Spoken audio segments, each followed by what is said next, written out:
नमस्ते एवरीवन। प्यारे बच्चों, कैसे हैं आप लोग। तो आज हम एक नया चैप्टर लेकर आए हैं। कई बार आपको देखने को या सुनने को मिला होगा कि हमें जो है आईने अकबरी या फिर मुगल पीरियड के बारे में कुछ जानकारी होनी चाहिए, परंतु ये इतना बड़ा पीरियड था, इसके बारे में जानकारी के लिए जो है हमें दो चैप्टर अलग अलग तैयार करने होंगे। मगर जो आज हम चैप्टर तैयार कर रहे हैं उसके बारे में जो है 5th चैप्टर है कृषि संबंध आईने अकबरी। काफी डिटेल से इसमें बताया जाएगा इस चैप्टर में, परंतु आप जो है ध्यान दें इस बात पर कि आप हमारी वीडियो को भी जरूर सब्सक्राइब करें, क्योंकि अगर आप सब्सक्राइब करेंगे तो फिर आपको हमारी आने वाली सारी वीडियोस जो है आप तक पहुंच पाएंगी। तो इसीलिए जो है आप जुड़ी रहिए इस वीडियो के साथ। और आपको पता है कि हर वीडियो के अंत में जो है हम एक नई जानकारी देते हैं, कुछ नए फैक्ट्स बताते हैं जिससे आपको रूबरू करवाना होता है। तो वीडियो को लास्ट तक जरूर देखें ताकि आप उस फैक्ट को जान पाए। तो चलिए आज शुरू करते हैं एक नया अध्याय।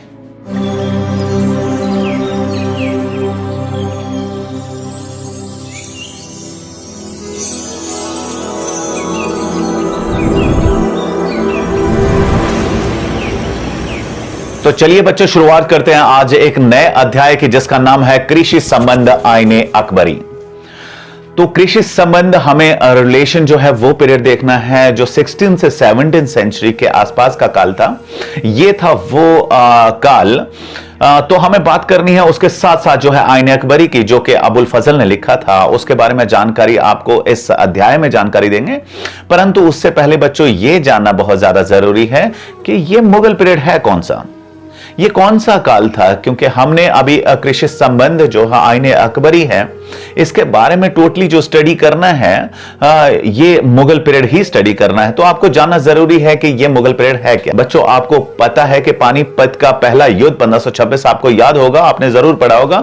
तो 1526 में जो है फर्स्ट बैटल ऑफ पानीपत में जो है बाबर ने इब्राहिम लोदी को हराकर जो है हिंदुस्तान में दिल्ली सल्तनत पर जो है कब्जा कर लिया था और हिंदुस्तान में जो है अपना राज्य स्थापित कर लिया था। तो मैं बताना चाहूंगा कि 1526 से लेकर 1857 तक 331 साल तक जो है यहां पर मुगलों का रूल रहा। मगर अगर बीच का कुछ थोड़ा सा पीरियड निकाल दिया जाए, क्योंकि हुमायूं जो है चौसा और कन्नौज के युद्ध में जो है 1539 और 40 में जो है उसको हार का सामना करना पड़ा था और 40 से लेकर जो है 1555 तक उसे निर्वासित जीवन व्यतीत करना पड़ा था। मतलब वो दर दर भटकता रहा। अगर बीच का ये 15 साल निकाल दिए जाएं तो भी लगभग 316 साल तक जो है मुगलों ने हिंदुस्तान में रूल किया। तो अभी जो है थोड़ा सा ये जानना जरूरी है कि प्रथम जो सम्राट थे वो कौन थे, जो शक्तिशाली जो थे वो कौन थे। प्रथम जो स्टार्ट किया गया था जहीरुद्दीन मोहम्मद बाबर ने इसे स्टार्ट किया था। यह मुगल साम्राज्य का संस्थापक था। इसका जन्म जो है मध्य एशिया के वर्तमान उज्बेकिस्तान में हुआ था। यह तैमूर और चंगेज खां का वंशज था और यह जो है 1519 से लेकर 26 तक जो है इसने भारत पर 5 बार आक्रमण किए थे। उसके बाद 1526 में जो है इसने इब्राहिम को लोधी को हराकर जो है यहां मुगल वंश की स्थापना कर दी थी। 1526 से लेकर जो है 30 तक यहां पर रहा। 4 साल तक जो है, 4 साल बहुत कम समय था, मगर यह साल जो है 4 साल भी उसके ज्यादातर युद्धों में ही रहे, क्योंकि 1526 में उसने पानीपत का पहला युद्ध लड़ा, 1527 में जो है इसने खानवा का युद्ध लड़ा, 1528 में चंदेरी का युद्ध और 1529 में इसने घाघरा का युद्ध और 1530 में इसकी मृत्यु हो गई। इसका मतलब है यह है कि लगभग 1526 से 30 साल 1530 तक जो है 4 साल में वो युद्ध में ही बिजी रहा, व्यस्त रहा। मतलब वो कोई भी अपने प्रशासन को अच्छे से चलाने के लिए या कृषि के लिए वो कुछ खास नहीं कर पाया। तो मगर थोड़ा सा ये जानना जरूरी है, स्टार्टिंग के कुछ शासकों के बारे में जानना जरूरी है, क्योंकि स्टार्टिंग के मुगल सम्राट जो है काफी ज्यादा स्ट्रांग थे। इसके लिए जो एक शॉर्ट फॉर्मूला है मैं आपको बताना चाहूंगा, बाहु अजशाहो। ये जो वैसे तो हमें पूरा मुगल पीरियड लर्न करना है, समझना है, परंतु स्टार्टिंग के औरंगजेब तक जो है 1707 तक इनके बारे में जानना जरूरी है। बाबर हिंदुस्तान में आया। पहले बाहु अशाहो को हम एक्सप्लेन करेंगे कि बाहु अशाहो है क्या। बाहु मीन्स बा मीन्स बाबर, हुमायूं, जौ मतलब जहांगीर, शाह मतलब शाहजहां और औ मतलब औरंगजेब। तो ये बाहु अशाहो जो है ये शॉर्ट फॉर्मूला है इसको लर्न करने का, बाहु अजशाहो। तो बाबर जो है 1526 से 30 तक, हुमायूं से 1530 से लेकर 40, और 40 में जो है कन्नौज के युद्ध में जो है शेरशाह सूरी ने हरा दिया था और उसे जो है भारत छोड़ने पर मजबूर होना पड़ा। और उसके बाद 1555 में वापस आया और 55 से लेकर जनवरी 56 तक उसने जो है 1556 तक जो है अपना रूल किया। परंतु 1556 में जनवरी में जो है अपनी लाइब्रेरी की सीढ़ियों से लड़खड़ाता हुआ मृत्यु को प्राप्त किया। मतलब कहा जाता है कि हुमायूं जीवन पर्यंत लड़खड़ाता रहा और लड़खड़ाते हुए ही उसकी मृत्यु हो गई। तो इस प्रकार से अकबर जो है, जिसको जलाल भी कहा जाता है, 1556 से लेकर 1605 तक उसने रूल किया, और जहांगीर जिसको सलीम के नाम से भी जाना जाता है 1605 से लेकर 1627 तक उसने रूल किया। और शाहजहां जो है, जिसको खुर्रम के नाम से भी जाना जाता है और ताजमहल और लाल किला जैसे मॉन्यूमेंट्स जो है उसकी ही देन है, 1658 में जो है उसके ही बेटे औरंगजेब ने जो है उसे कैद कर लिया था। औरंगजेब का पीरियड जो है 1658 से 1707 तक माना जाता है। तो ये स्टार्टिंग थी जो 6 सम्राट रहे हिंदुस्तान में, जिन्होंने मुगलों को मजबूत बनाया और यहां पर रूल किया। इनको कहा जा सकता है कि ये सबसे शक्तिशाली मुगल सम्राट थे। और अंतिम मुगल बादशाह जो था वो बहादुर शाह जफर था, बहादुर शाह द्वितीय, जो 1837 से लेकर 1857 तक रूल किया। और 1857 में जो है उसे पकड़ लिया गया और उसे रंगून भेज दिया गया। वहां पर 7 नवंबर 1862 ईस्वी को जो है उसकी मृत्यु हो गई। तो लगभग 4 साल बाद उसकी मृत्यु हो गई थी। उसे काला पानी की सजा दे दी गई थी, और काला पानी की सजा जब दी गई तो वहीं पर 1862 में उनकी मृत्यु हो गई थी। तो बच्चों, यह जानना जरूरी है कि कृषि संबंध की अगर बात करें उस समय की 16th और 17th सेंचुरी की हम बात करने जा रहे हैं, उस समय जो है 85% लोग जो है गांव में रहते थे। इन लोगों का मुख्य व्यवसाय जो है एग्रीकल्चर था, कृषि था। यद्यपि उस समय जो है कृषि के ढंग जो है पुराने थे, मगर फिर भी देश जो है खाद्यान्न के मामले में जो है आत्मनिर्भर था। मतलब हमें कहीं से भी कुछ मंगाने की आवश्यकता नहीं थी। इसका कारण क्या था कि यहां की भूमि जो है उपजाऊ थी और फसलों का जो है भरपूर उत्पादन होता था। कृषि जो है मुगल साम्राज्य की इनकम का मुख्य साधन होता था, और मुगल सम्राट जो है कृषि को प्रोत्साहन देने पर जो है विशेष दिलचस्पी लेते थे। मुगल कालीन कृषि के संबंध में अगर बात करें तो उसके बारे में भरपूर जानकारी जो है अबुल फजल की आईने अकबरी में मिलता है, या विदेशी वृत्तांतों में मिलता है, और ईस्ट इंडिया कंपनी के से मिलने वाले अनेक दस्तावेजों से इसके बारे में हमें जानकारी प्राप्त होती है। फारसी स्रोतों में जो है किसान के लिए रैयत शब्द का इस्तेमाल भी किया गया है। उनका मुख्य कारण जो है उनका मुख्य कार्य भूमि की जुताई करना और फसल कटाई करना, ये काम उनके थे। और 16 से 17वीं शताब्दी में है भारत में 2 प्रकार के किसान होते थे। ये थे खुद काश्त और पाही काश्त। बच्चों, ये जानना जरूरी है कि कई बार एग्जामिनेशन में जो है इस तरह से क्वेश्चन आ जाता है कि खुद काश्त कौन थे और पाही काश्त कौन थे। खुद काश्त जो है अपनी भूमि पर खेती जो है स्वयं करते थे या अपने परिवार के सदस्यों के साथ करते थे, तथा अपनी भूमि को अन्य किसानों को जो है ठेके पर नहीं देता था, वो खुद काश्त था। और पाही काश्त ये वे किसान थे जिनके खेत जो है किसी दूसरे गांव में होते थे, और किसानों का जो है ये वर्ग जो है अब अकबर के शासनकाल में अस्तित्व में आया था। तो मुगल साम्राज्य की मैं आपको बताता चलूं कि डॉक्टर IH कुरैशी के अनुसार मुगल साम्राज्य की चमक दमक एवं समृद्धि जो है, जिसको देखकर पश्चिमी पर्यटक जो है चकित रह गए थे, का आधार जो है किसानों की अच्छी स्थिति तथा समृद्धि थी। एक और इतिहासकार डॉक्टर AL श्रीवास्तव कहते हैं कि प्रमाण और परंपरा दोनों से ही इस विचार की पुष्टि होती है कि मध्ययुगीन किसान जो है उस शासनकाल के ब्रिटिश शासनकाल से काफी खुशहाल था। तो इससे पता चलता है कि ग्रामीण समुदाय की भी अभी बात करेंगे, परंतु अगर कृषि समाज में अगर महिलाओं की बात करें तो वो पुरुषों के साथ कंधे से कंधा मिलाकर खेतों में कार्य करती थी। पुरुष जो है खेत जोतते थे और हल चलाते थे, और महिलाएं जो है बुआई, निराई, कटाई और पकी हुई फसलों से जो है दाना निकालने का कार्य करती थी। जंगल जो है मुगल काल में 40% जो है 40% भाग जो है जंगल था। उस समय जंगल जो है झारखंड सहित पूरे मध्य भारत उत्तरी क्षेत्र में, जिसमें जो है भारत नेपाल सीमावर्ती क्षेत्र और तराई के क्षेत्र भी उसमें शामिल थे, उसमें फैला हुआ था। समकालीन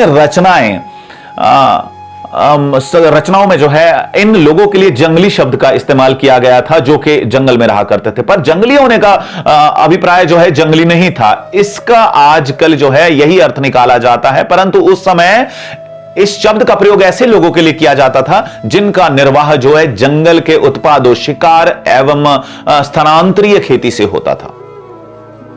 जंगल में रहने वाले कबीले जो है सरदारों के अधीन हुआ करते थे और अनेक कबीलों के सरदार जो है वो बाद में राजा बन जाते थे, सरदार बनते थे। बाद में कोई शक्तिशाली जो है सरदार जो है राजा के पद तक भी पहुंच जाते थे।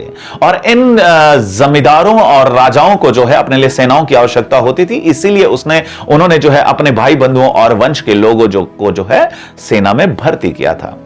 यहां जमींदारों के बारे में भी जानना जरूरी है, क्योंकि जमींदार जो है कई तरह के होते थे। मैं बताना चाहूंगा आपको, मुगलों द्वारा प्रचलित जाति प्रथा निस्संदेह जो है सरकार के लिए उस समय काफी लाभकारी सिद्ध होती थी। जबकि साम्राज्य का विस्तार हो रहा था एवं सरकार जो है अपने को संगठित कर रही थी। इसके परिणाम स्वरूप न केवल कृषि का विस्तार ही हुआ, अपितु नए प्रदेशों का विकास भी हुआ। कैसे थे ये जमींदार? प्राथमिक जमींदार वे जमींदार होते थे जिनके पास जो है विस्तृत व्यक्तिगत जमीन होती थी। इसे मलकियत कहा जाता था। इसमें जो है खुद काश्त जो है अपने परिवार के सदस्यों के साथ या फिर किराए के मजदूरों के साथ जो है खेती किया करते थे। ये थे प्राथमिक जमींदार। मध्यस्थ जमींदार कौन थे? इस वर्ग में जो है चौधरी, देशमुख, देसाई, देशपांडे, मुकद्दम, कानूनगो एवं इजारेदार सम्मिलित थे। वे भूमि राजस्व एकत्र करने में जो है राज्य अधिकारी को सहयोग करते थे। मध्यस्थ जमींदार जो है मुगल प्रशासन की रीढ़ की हड्डी कहा जाता था, क्योंकि वे कानून एवं व्यवस्था को बनाकर रखते थे। तीसरा जो है जमींदार उम्दा। जमींदारों की श्रेणी में सबसे शिखर पर जो है जमींदार उम्दा थे, क्योंकि इसमें स्थानीय शासक समेत जो है और उनके वे जो है अपने अधीन क्षेत्रों पर जो है स्वायत्ता प्राप्त थी। वे मुगल बादशाहों की ओर से उन्हें राजा, मिर्जा राजा एवं राय आदि के खिताबों से सम्मानित किया जाता था। चलिए बात करते हैं भू राजस्व प्रणाली की। मुगल बादशाह इस बात को अच्छी तरह जानते थे कि साम्राज्य की समृद्धि जो है देश की आर्थिक स्थिति पर निर्भर करती है। वास्तव में जमीन से मिलने वाला भू राजस्व मुगल साम्राज्य की आर्थिक बुनियाद थी। अतः मुगल बादशाहों ने इस पर विशेष ध्यान दिया और इसमें सबसे महत्वपूर्ण योगदान जो है अकबर का था। भू राजस्व प्रबंध जो है इस मुगल प्रशासन की सबसे अधिक संगठित शाखा थी। इसमें जब्ती प्रथा थी। बाबर और हुमायूं ने जो है भू राजस्व की ओर जो है ज्यादा ध्यान नहीं दे सके, क्योंकि जिस समय अकबर ने राज्य का कार्यभार संभाला तो उस समय राज्य का कोष रिक्त था। अंततः 1581 ईस्वी में जो है अकबर ने जब्ती प्रथा शुरू की। इसने राजा टोडरमल के प्रयत्नों से जो है इसे सफल किया। वो अकबर के दरबार में जो है दीवाने आला थे। वो मैं आपको बताता चलूं, इस व्यवस्था में जो है भूमि की पैमाइश की जाती थी। जब्ती व्यवस्था के अंतर्गत जो है अकबर ने सबसे पहले कृषि योग्य भूमि की पैमाइश करवाई। अकबर से पहले जो है शेरशाह सूरी ने भी भूमि की पैमाइश का ढंग शुरू किया था, परंतु इसमें बहुत दोष थे। जैसे कि भूमि की पैमाइश के लिए जो है शेरशाह सूरी ने सिकंदर गज का प्रयोग किया था और यह गज जो है रस्सी का बना हुआ होता था। इस पर जब पानी पड़ता था, पानी पड़ने से जो है इसके आकार में परिवर्तन आ जाता था, क्योंकि पानी के पड़ने से या गीला होने से जो है ये थोड़ा छोटा हो जाता था। आपको पता है कि रस्सी और कपड़ा जो है इसको अगर गीला कर दिया जाता है तो इसकी लेंथ जो है कम हो जाती है, क्योंकि थोड़ा सिकुड़ जाता है। परंतु जब ये सूख जाता है तो ये जो है बढ़ जाता है। इसीलिए जो है गज द्वारा जो है भूमि की पैमाइश जो की जाती थी वो गलत हो जाती थी। अब भूमि का विभाजन जो है अकबर ने करवाया। कैसे? अकबर ने जो है किसानों के साथ हो रहे अन्याय को दूर करने के लिए जो है सारी भूमि को 4 वर्गों में बांटा। ये थी पोलज, बरौती, चचर और बंजर। इसको 4 अलग अलग हिस्सों में बांटा। कैसे? पोलज भूमि वो होती थी जिसमें सबसे अधिक, जो सबसे ज्यादा फर्टाइल थी, उपजाऊ थी, तथा इसमें प्रत्येक प्रकार की बुआई की जा सकती थी और इस भूमि पर जो है प्रत्येक वर्ष खेती की जा सकती थी। वो पोलज भूमि थी। कई बार क्वेश्चन आ जाता है कि पोलज क्या होता है, तो इस तरह का प्रश्न आता है। और पर्वतीय भूमि देखिए क्या होती है। इस भूमि पर 1 या 2 वर्ष छोड़कर जो है खेती की जाती थी। फिर तीसरी जो है चचर भूमि थी। इस भूमि पर जो है 3 या 4 वर्ष के पश्चात जो है खेती की जाती थी और उसके बाद बंजर भूमि होती थी। यह सबसे कम फर्टाइल थी, यह बहुत कम उपजाऊ थी। इसमें जो है लगभग 5 वर्षों के बाद जो है खेती होती थी। इस प्रकार से जो है भूमि का विभाजन किया गया था। अब जो है आईने दहसाला प्रथा शुरू की गई थी, क्योंकि इस प्रथा के अंतर्गत जो है अलग अलग फसलों के लिए जो है अगर पिछले 10 सालों का जो है मूल्यों का जो है एवरेज निकाल कर को जो है भू राजस्व निश्चित किया जाता था। यह प्रथा जो है काफी लाभकारी प्रमाणित हुई। तो आईने दहसाला जो है मुगल प्रशासन का जो है महत्वपूर्ण सुधार था। और भी कुछ सिस्टम थे जो कि लैंड रेवेन्यू के सिस्टम थे, मतलब भू राजस्व के सिस्टम थे, जिससे जो है वो टैक्स वसूल किया करते थे। उनमें जो है कनकूत प्रणाली, बटाई प्रणाली, नस्ल प्रणाली, ये कुछ प्रणालियां थी जिससे जो है लैंड रेवेन्यू इकट्ठा किया जाता था, मतलब भू राजस्व एकत्र किया जाता था। और भू राजस्व ही जो है उस समय इनकम का मेन सोर्स था, या फिर मुगल कालीन समाज का इनकम का मेन सोर्स था। अगर आपको प्रशासन चलाना है तो उसके लिए आपको पैसा चाहिए, आपका खजाना जो है हमेशा भरा होना चाहिए। और उसको भरने के लिए जो है टैक्सेस जो लगाए जाते थे उसमें सबसे इंपॉर्टेंट जो था लैंड रेवेन्यू था। तो बच्चों कई बार प्रश्न आ जाता है कि चांदी के बहाव के बारे में आप क्या जानते हैं। तो इसके बारे में जब क्वेश्चन आता है तो ध्यान दीजिएगा कि मुगल काल में जो है भारत से जो है विदेशों को अनेक वस्तुओं का जो है निर्यात किया जाता था, एक्सपोर्ट किया जाता था। तो बाहरले देशों को जो वो एक्सपोर्ट किया जाता था, अतः इन वस्तुओं का भुगतान जो है करने के लिए बड़ी मात्रा में चांदी जो है भारत पहुंचा। मतलब जो पैसा दिया जाता था विदेशियों द्वारा वो जो है चांदी के रूप में ही लिया जाता था। तो निस्संदेह यह भारत के लिए एक अच्छा संकेत था। इसका कारण यह था कि भारत में जो है चांदी के प्राकृतिक संसाधन बहुत कम थे और परिणाम स्वरूप जो है 16वीं और 18वीं शताब्दी के मध्य भारत में जो है मुद्रा के लिए जो है चांदी आने से जो है काफी स्थिरता आ गई। इससे जो है एक और जो है अर्थव्यवस्था में मुद्रा संचार और सिक्कों की ढलाई में अभूतपूर्व विकास हुआ और दूसरी ओर मुगलों को जो है नकदी कर उगाने में सुविधा हुई। अब जो है अनाज, लैंड रेवेन्यू जो है जो लिया जाता था वो अनाज नहीं, अब जो है चांदी के सिक्के या फिर नकदी से भुगतान होने लगा। तो इटली के एक यात्री ने जो है 1690 के ईस्वी के आसपास जो है भारत से गुजरा था, उसने इस बात पर महत्वपूर्ण प्रकाश डाला कि किस प्रकार जो है चांदी जो है संपूर्ण विश्व से होता हुआ जो है भारत पहुंचा और भारत में इकट्ठा हो गया था। तो यह इस बात का स्पष्ट प्रमाण था कि 17th सेंचुरी में भारत में जो है वस्तुओं के लेन देन में जो है नकदी का प्रचलन बढ़ गया था। मतलब अब जो है 16th और 17th सेंचुरी में जो है बार्टर सिस्टम नहीं था, मतलब एक वस्तु के बदले दूसरी वस्तु का आदान प्रदान नहीं होता था।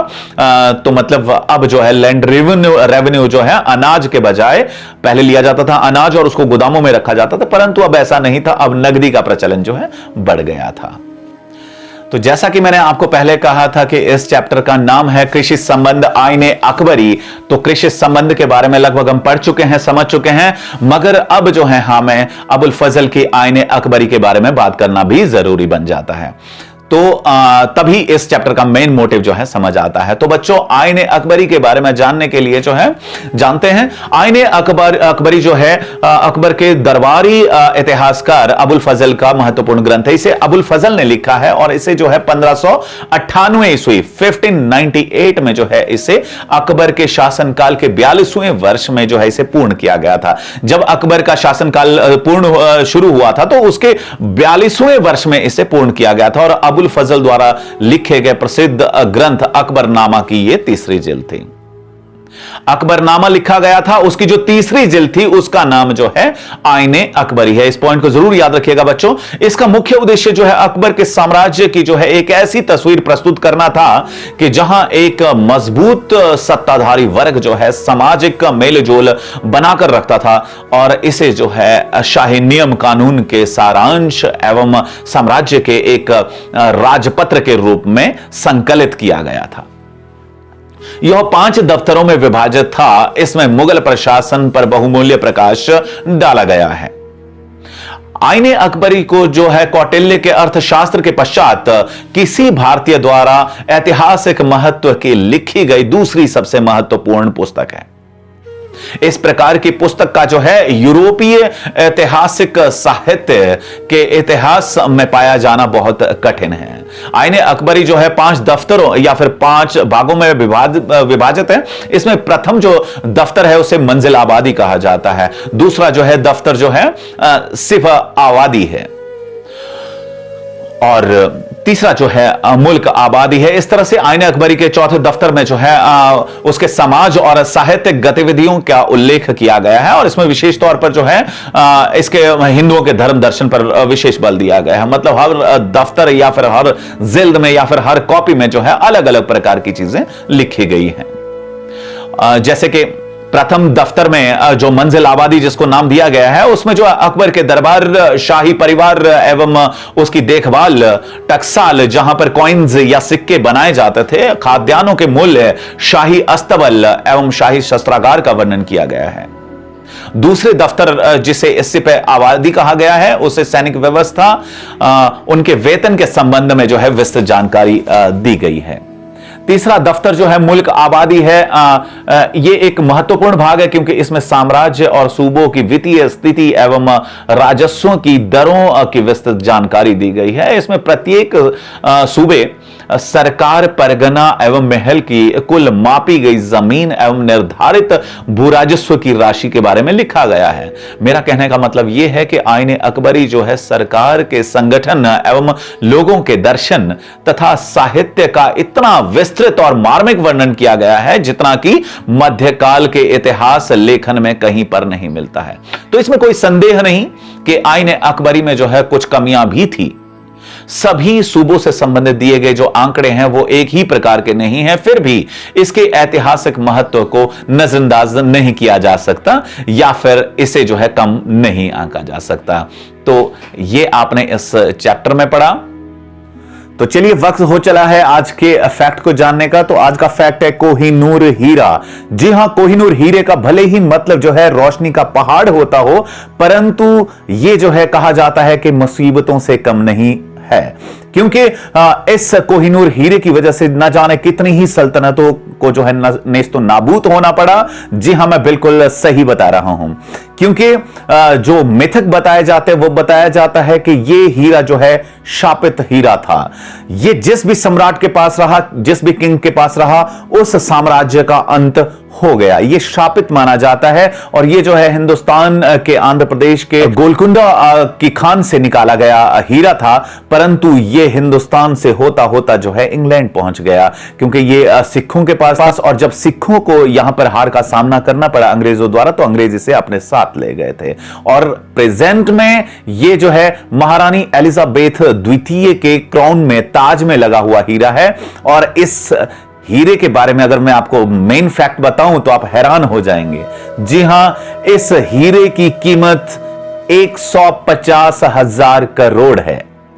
हो गए ना हैरान? जी हां, बिल्कुल 150,000 करोड़ रुपए। एक अनुमान के मुताबिक यदि इस हीरे को बेच दिया जाए तो पूरी दुनिया को कई सालों तक खाना खिलाया जा सकता है। और यह जो है 105 कैरेट का है, और इसका वजन जो है लगभग 21.6 ग्राम, 21.6 ग्राम रह गया है। तो इस प्रकार से आपने जाना कि इतना कीमती हीरा कोहिनूर जो है वो शापित है। जी हां, महारानी एलिजाबेथ द्वितीय ने अपनी वसीयत में लिखा है कि इस कोहिनूर हीरे को जो है मेल किंग इसके बाद ना पहने, और जो भी फीमेल होगी वो इसे पहन सकती है। तो फिर कहा जाता है कि यह सम्राट बनाने वाला हीरा है, मतलब जो इसे पहनता है वो पूरी दुनिया का सम्राट बन जाता है। तो आज का फैक्ट आपने जाना। तो इसी तरह जुड़ते रहिए हमारे चैनल के साथ। नई नई जानकारियां आपको इस चैनल के माध्यम से मिलती रहेगी। तो इस चैनल को सब्सक्राइब कीजिए। तब तक के लिए धन्यवाद।